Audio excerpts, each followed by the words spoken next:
আজি মই লৈ আহিছোঁ লইট্টা মাছৰ এটা ৰেচিপি। এইখিনি হ'ল লইট্টা মাছ। শুকান মাছ হয়তো বহুতেই খায়। শুকান মাছৰ ভিতৰত যিটো এটা বামলা মাছ বুলি পোৱা যায়, সেই বামলা মাছটোৱেই এইটো লইট্টা মাছ কেঁচাতে। এতিয়া মই বেঙেনা কাটি লৈছোঁ মিহি মিহিকৈ। এফালে লৈছোঁ বিলাহী এটা, এফালে কাটি লৈছোঁ পিঁয়াজ, কেঁচা জলকীয়া আৰু নহৰু। সেইখিনি মই মিক্সাৰ মেচিনত পেষ্ট কৰি ল'ম প্ৰথমে।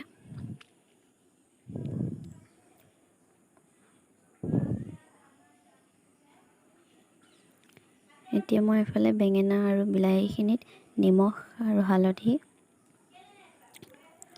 দি ল'ম।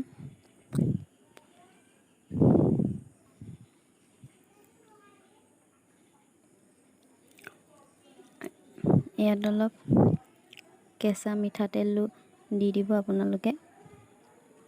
এতিয়া মই ইয়াত কেঁচা লইট্টা মাছখিনি দি দিম।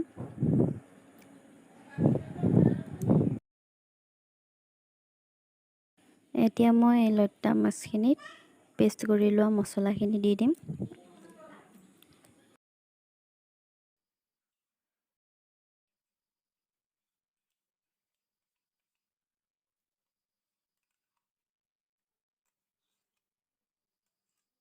এতিয়া মই ইয়াত দি দিছোঁ অকণমান জলকীয়া গুড়ি আৰু অলপমান দি দিম কেঁচা মিঠাতেল। এইখিনি মই ভালকৈ মিহলাই সানি লৈ ল'ম।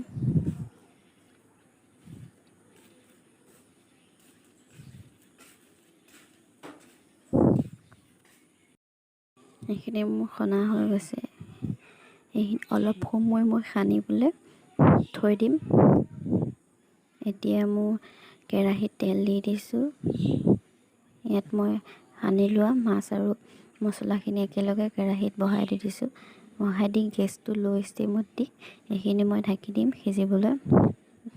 আৰু এইটো বেছিকৈ লৰাই কৰি থাকিলে মাছটো ঢিলা হয়, বহুত ভাগি যাব পাৰে। সেয়ে মই বেছিকৈ লাৰি কৰি নাথাকোঁ আৰু এনেকৈ ল' ষ্টিমত মই হ'বলৈ দিম।